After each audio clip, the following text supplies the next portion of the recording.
Thanks everyone for joining as usual, and it's a great Monday already. It's been a lot of work done. I think I started quite early today with a big week ahead. So this is your back end of January already. This year's gone really quickly. Everyone joining in, I'm really excited about covering a different theme each week for a while and just seeing how that runs. So those of you doing it, let me know how you feel about that. Those of you jumping in and listening. Last year, it was very much ask whatever questions you like, which was very fruitful, of course. We had a huge amount come through. But now I just thought I'd try, different themes. So we've had lead sourcing, we've had branding. This week, we're going to look at things like customer retention.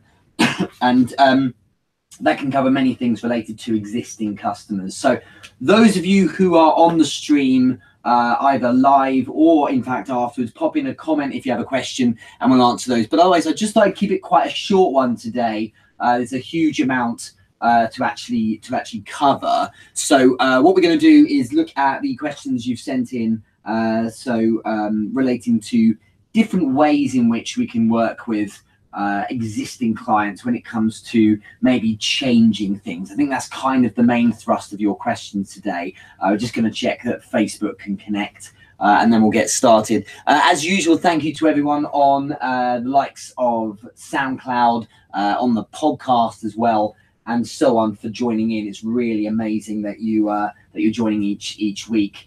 And let me just get Facebook up and running again, and then we can go from there. I think soon, it won't be too far off. What we're going to do is start having a Instagram live as well. I think that'd be quite fun to do a live stream there at the same time. So that's something we'll do. Let's see if we can get back online with Facebook. So yeah, by the back end of January, it's a case of saying, the year is going fast, right? The year's gone already. We've finished a month. Where are you? Some people, I'm getting messages from people who are saying, look, I'm not even started yet. I'm kind of in the business equivalent of not even being out of bed. So it's important to react to that. And I think there's then a panic by some people that they haven't got miles ahead as they feel they should do. It doesn't really matter. It really doesn't matter. I think it's a case of saying, well, what do you do now? That really is what's essential. Take advantage of the awareness you have that you're not moving as fast as you can, and jump on whatever it is you need to do. If you need momentum and this year's not been the start you wanted, the way to build momentum is in very, very small yet regular and frequent actions. So it's not right to expect yourself to be able to leap and suddenly jump into huge amounts of momentum. You have to build it up, and it's actually a habit. Glenn, thanks for joining in. Devon, hello. Daniel, thanks for joining in as well. Elias as well. So many people jumping on here. It's really great to see everyone, and thanks very much those of you who come back on Facebook. We had a technical hitch there. So looking at customer retention, I'd love to hear from you if you're on the live stream, where you're actually coming in from, so where you're listening from. Also, let me know if you have any questions for customer retention related focus, then let me know. But otherwise, let's get started straight away. The first one's from Craig Hurd, and he said, Richard, by the way, Craig Hurd has just released a podcast.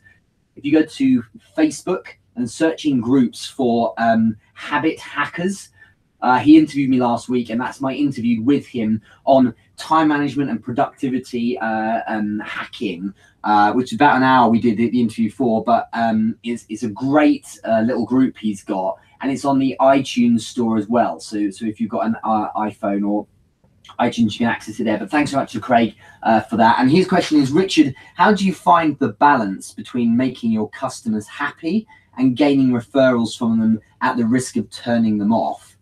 This is actually very similar in a way as an answer to how you deal with customers or people who are, you're engaged with them. And it's a case of saying, how do I convert that person? How do I ask for the sale without turning them off? The answer is actually the same. Whenever you want to ask for something, you have to earn the right. In order to earn the right to ask someone for something, you have to give them something first. So the answer directly here is you actually have to give them huge amount of value first, Craig.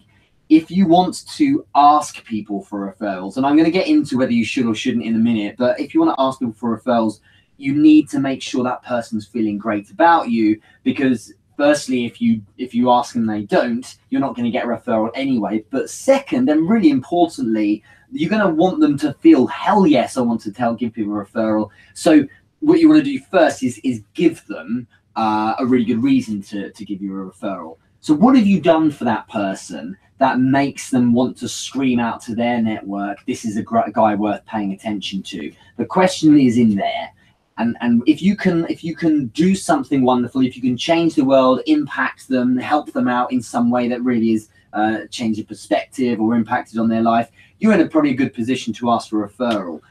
But let's have a look at what we're really doing here. Asking for a referral, so asking an existing customer, hey, have you got anyone else who could benefit from my service? You've got to be very careful with it. Some schools of thought will suggest that you should ask every single person you ever work with. I actually disagree. The reason why that school of thought is prevalent is because the theory behind it is, if I ask every customer I ever work with for a referral, well, then there'll always be some who say yes. But for everyone who says yes, there'll be a load of people, probably slightly more, unless you're some kind of world-class guru, there'll be slightly more who don't give you a referral. And then you put them in a position where they're feeling a bit awkward about things, and maybe even worse. So you need to be very careful with this, because if you ask someone for a referral, it should be really, I believe, because that person feels you're wonderful. I think there's good logic in there, because basically, if that person doesn't think you're fantastic, why are you asking for a referral? It's like asking for a deal when you can just tell the guy's not interested. So get them interested first, then ask for the deal. It's a bit silly otherwise, right? So ask for referrals, Craig, only if that person really is into you. Otherwise, it's kind of pointless. I see the point. I see the idea of ask everyone you ever encounter, but you might as well ask the ones who are clearly interested, because they're the same ones that would have given you the referral anyway, right? Hopefully they make sense, but that's what I've found to be true. Otherwise, you're asking people who weren't going to say, here's a referral anyway, and you end up just pissing them off, or they just kind of pushed away a bit more. So be a bit more discerning is my approach. It's a great question, Craig. Thanks so much. And I'll put in the link to Habit Hackers in here to the group and the interview. You can check it out.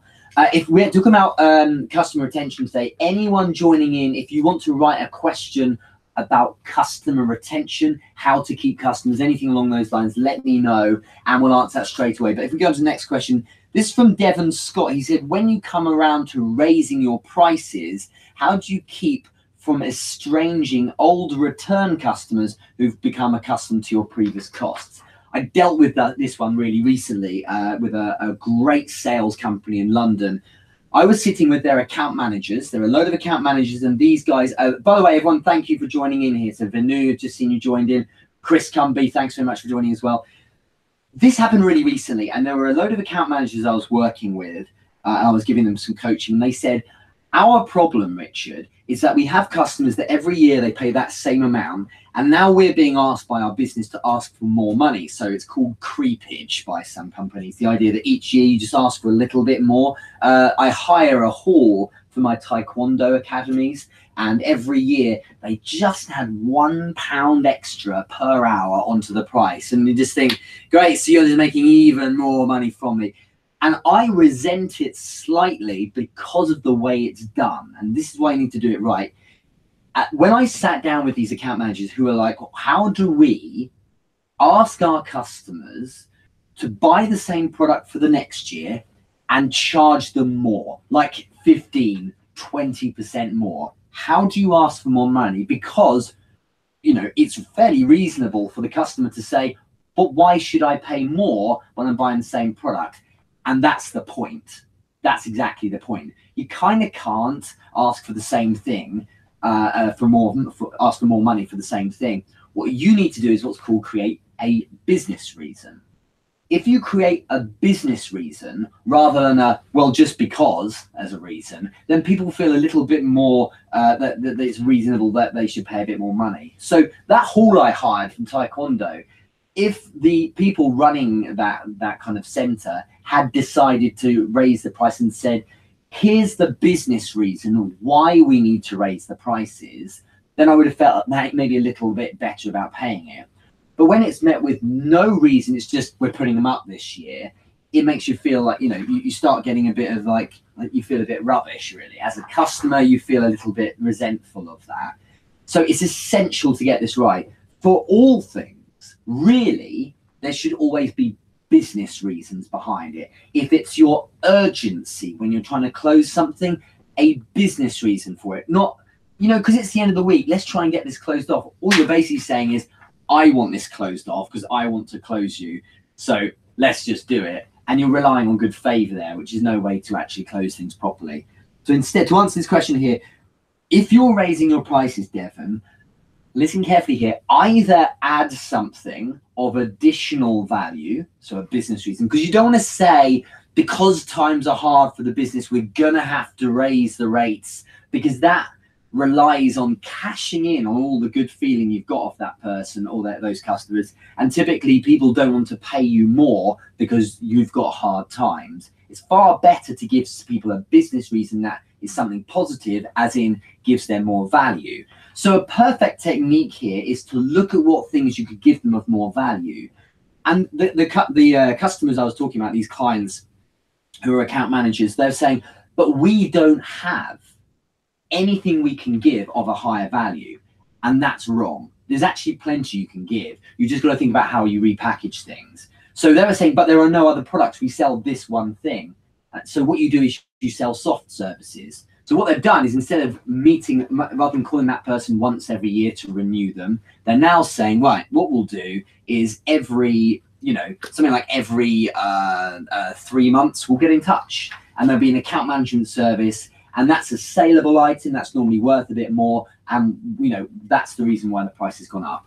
Okay, so it works for anything, but provide more value. It could be high value to the customer, but something that's actually very easy for you to implement. So, for example, you give someone access to a group, you give access to documents, you give access to a higher level or feeling or a perception of service, and it's much more straightforward. So never raise prices unless there's a business reason for it. Otherwise, you'll breed resentment on the part of your clients. So make sure there's no remorse there by giving them some reasonable or logical reason why you've had to raise the prices. Then it seems fine, and people will find it to be fair. Okay.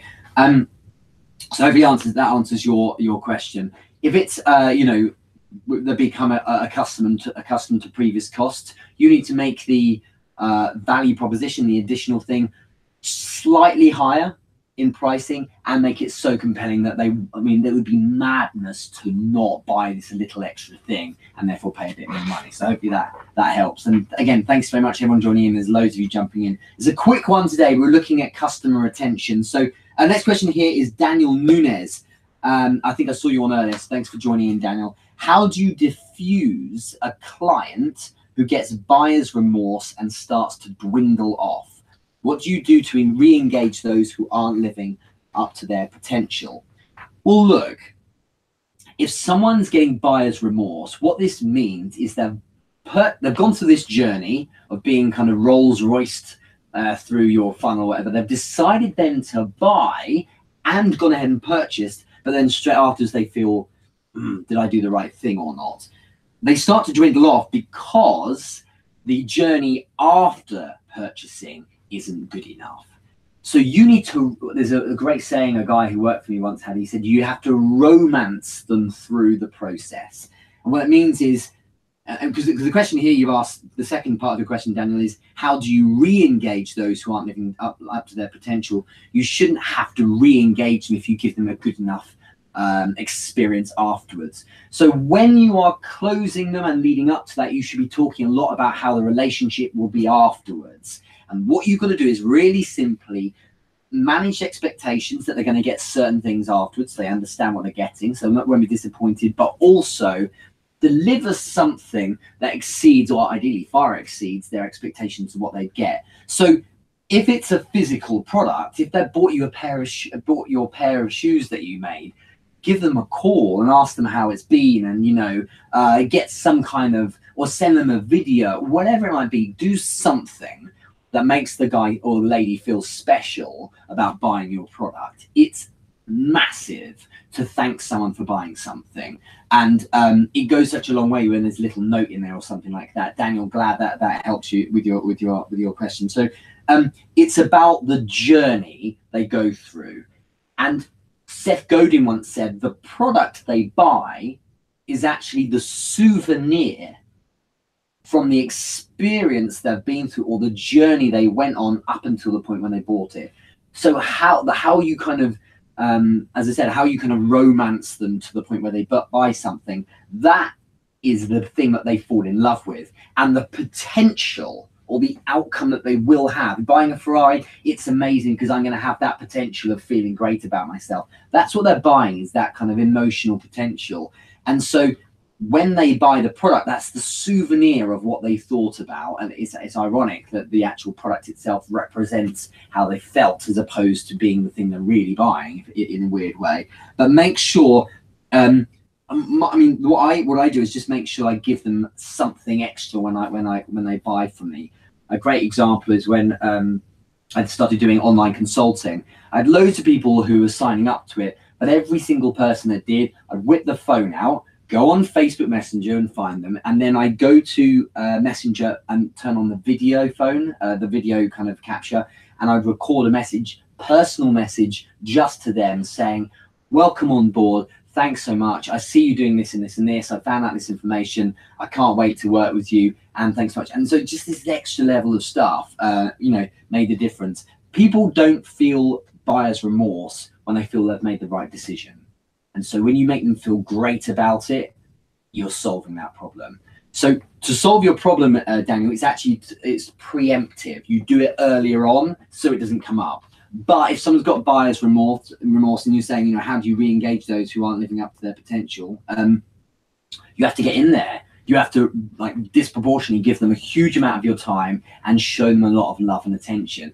Hey, I did one literally last night. Hey, I saw you bought one of my courses. How's it going? Or how's it been going?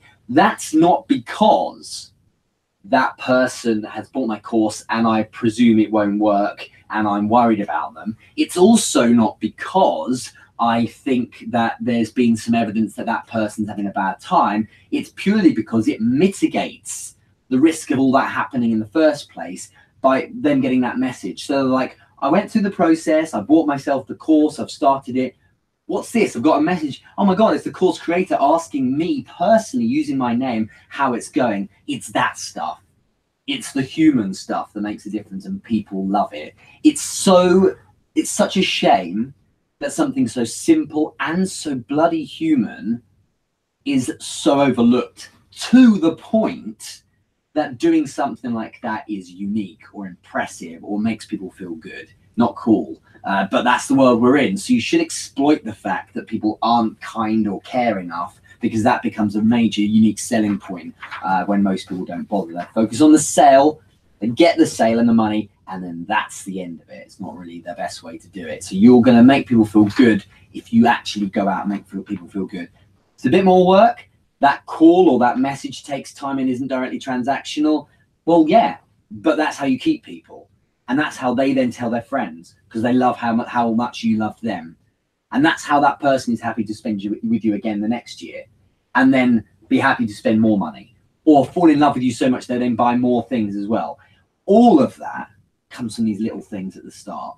And one thing I've shown with these account managers is when you go from one call at month 11 to renew them for another year with nothing else in between, to call on month 1, 3, 6, 9, and 11, suddenly the people aren't just saying yes again every time, but you're in bed with them. Any problems that could have come up have been dealt with. There's no like explosion of fury because their year hasn't been fulfilling. You've actually worked with them along the way. So it's far more effective like that. Okay. Thumbs up if that makes sense. It really has worked for me. But those of you working with customers, it's simple. You just got to care as much as possible, Daniel. And people just feel like they're looked after. Just listen.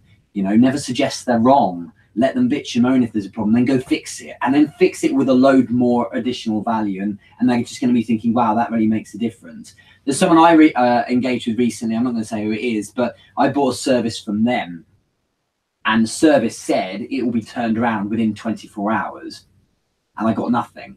So I said, hey, what's going on with this? And it was like, I'm so sorry. I really I messed up. I'll get it to you as soon as I can. I'm just doing this and this. I was like, okay, all right, fine. You apologize. So there was the value back. Then nothing. This was just before Christmas, and then there was excuses, and it was like eventually after battering away, that person said, I'm so sorry, I messed up, I haven't got it to you. Instead of providing you with that service, I'm going to give you another service worth 3 times the price. I was like, okay, that's great. And so we scheduled this thing to happen on a particular day. He didn't show, and I'm like, now I'm really pissed off because I'm giving you the chances. So now I'm like, I just want a refund, man. Just, you lost your chance and go for someone else. It would take a superhuman effort for that person to win me back, because every time he screws up, he has to give me vast amounts more value to keep me interested. Now I respect the bloke's craft, but I think he has no idea about servicing customers, and it's a massive letdown. Because it's funny, because this is what people don't realize. And I bought his smallest product to start with, but this is the point to start with. Here's the thing, and this is from a customer's point of view, very important. Everyone listens to this carefully if you've got customers. What that guy did was he treated me very poorly compared with someone who would have given him, say, a load of cash for a big project. He treated me in proportion to the amount of money I was spending in that purchase. But what he doesn't know, but what he should know, is that in the moment when I was on his website about to buy the thing I bought, my mouse was hovering over the thing next to it, which was 4 times more expensive. And I thought, I really want to do that, but instead I'll do this entry level thing. Let's see how good it is. And if he's keen, I'm all over that next thing. So he's screwing himself out of future business with me just because he doesn't care enough. So the lesson there is you need to care for your customers like they're the highest spending customers there ever were going to be. Some people will spend nothing for almost forever. You still have to treat them as like they're spending £1 million with you, because you never know. And they may buy things from you in different ways. It might be that person goes and buys a $1 product, and you're like, okay, $1 product. But then you're so on point, they come back a month later and it's a $1,000 product, and you're like, oh wow, I didn't expect that at all. Also, it could be that someone who doesn't buy anything or buy something tiny and then shares with the world how magnificent you are, and you're like, wow, I'm making a load of money as a result of this guy, but just indirectly. Just never take it for granted. They're all so important. They're so essential. Okay, so hope that helps. And great question, Daniel.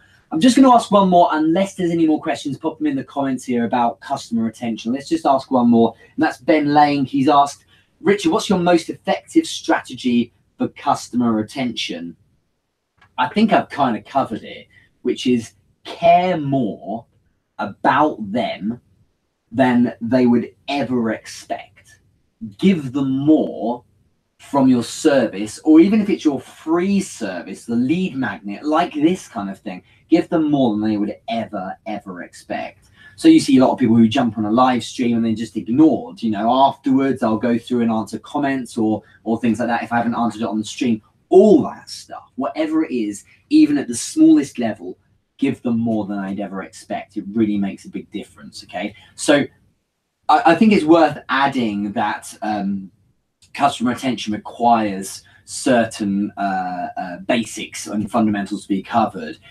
If you're interested in this, with Monetize You, the course on therichardmoore.com, there's actually an entire chapter on retaining your customers and then scaling, getting more from them as well, and also converting people who are spending almost zero, or in fact who you're doing a free trial with. So that kind of part of the course really pays for itself. I strongly believe that while customer acquisition, so getting new customers, is A1 important, it's a very close second is effective retention of customers.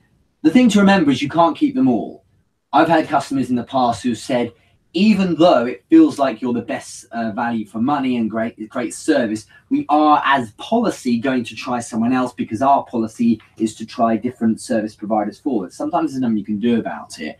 But what's important is to never burn bridges. So no matter how you end up finishing your relationship, make sure that it's in a good way, because you never know when that person might come back to you, or what the person you're working with who decided to break bonds with you, what they then turn out to be. They could turn out to be someone huge, and then of course there's a great leverage point for you as well. So treat everyone with kindness, treat everyone like they're your $1 million customer, and that's really, you can't go far wrong with that. I'm going to finish there. I know it's only been about half an hour, but we've got a big finish, a big project on at the moment. If there's any more questions, do pop them in the comments. But otherwise, thank you so much. Thumbs up if this has been useful, and I'll see you a bit later on in the week. Those of you who want to hear about some hacking ideas, and what I mean by hacking is things like productivity, time management, organizing your day, routine, momentum, how to get yourself productive, essentially. The Habit Hackers interview has just gone out with Craig Hurd. He asked one of the questions here. I'll pop a link in here. It's available on iTunes, it's on the iStore, but also on his actual podcast in the Habit Hackers groups. You type Habit Hackers into Facebook search of groups and you'll find it. But the interview's just gone live today. So do check that out. There's some really good stuff I put in there that I use to make sure I'm productive every single day and keep momentum going. And I give a really good treatment, I feel, of the when to do this, so it's really clear. But anyway, have a great day. Thank you so much. I love you all. It really makes a difference when you guys pick this up on a Monday. It really kind of gives me a massive boost as well. And it's wonderful to see the same faces each time as well. Next week is episode 80. Can you believe this? Some of you, I think Ian, who's jumped on here, a few others as well. Jeanette, I think you were on a bit earlier. I'm recognizing some of the names. There's loads of you, but you were here from number one, and to have 80 weeks of Q&As, I know I'm always astonished by it. I know 80 is an amazing milestone. We all know what's coming, which is then 100, and it'll be mad to think we're in triple figures. What I'm going to start doing soon as well is having, I'll be really honest. I've been quite inspired by a new idea or a new thing that was being put out by Gary Vaynerchuk, actually. I don't really consume too much of his stuff, but I saw recently he's doing this thing called the podcast sessions, where he has like 5 or 6 people all sit together and have a chat with him. I'm interested in doing something similar.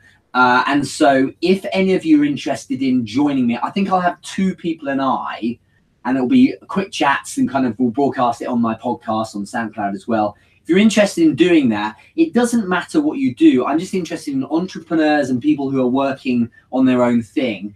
And we can just talk about what the world looks like from our perspective. So it doesn't matter if you're coming at your own business from different angles. Maybe one of you does Forex, and someone does MLM, another one person does, Facebook ads, someone does personal training, whatever it is. I'm just interested in your take on stuff. So let me know, DM me if you're interested in that, and we'll set some things up.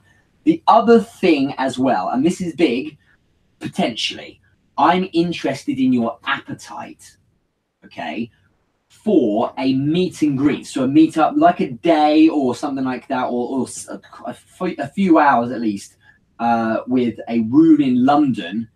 So I'll hire a venue, because a lot of people have asked me, well, say a lot, because quite a few people have asked me, could you do some kind of face-to-face event, Richard, where we can have like a conference where you could do some speaking, maybe there's some other people who could come in as well, and we could kind of all get together. What's the appetite for that? Would you go to that? And I obviously, it's nice if you would, and you live a million miles away, but wouldn't be able to make it. But especially those of you in the UK, in London, I'm very interested in your appetite for this. So let me know. It would probably be, off the top of my head, it'd probably be, I'd hire a place, we'd all get together, it'd be somewhere quite pimp.